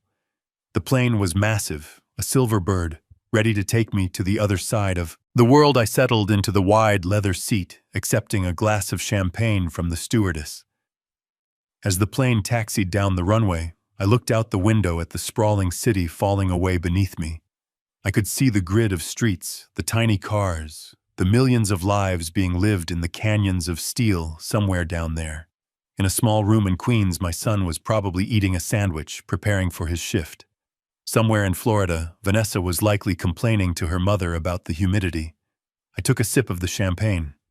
The engines roared to life, pressing me back into the seat. For 45 years, I had been afraid of being alone. I had bought affection. I had subsidized loyalty. I had tolerated disrespect because I thought the alternative was silence. But as the plane lifted off, breaking through the cloud layer, into the brilliant, blinding sunlight above, I realized the truth. Loneliness is not sitting in an empty room. Loneliness is sitting in a crowded room with people who only love you for what you can give them. I was alone in the sky, thousands of miles from the life I had known, and I had never felt more complete. The noise was gone. The leeches were gone. The weight was gone. I closed my eyes, and for the first time in years, I slept without dreaming of bank statements. I just flew. The most expensive thing I ever financed wasn't a penthouse or a portfolio. It was the illusion of my son's love. For 45 years, I confused being needed with being wanted. I thought my checkbook was a bridge connecting us, but it was actually a barrier preventing him from becoming a man. True wealth isn't measured in assets, but in the freedom to walk away from those who view you as a resource rather than a person. I learned that you cannot subsidize respect.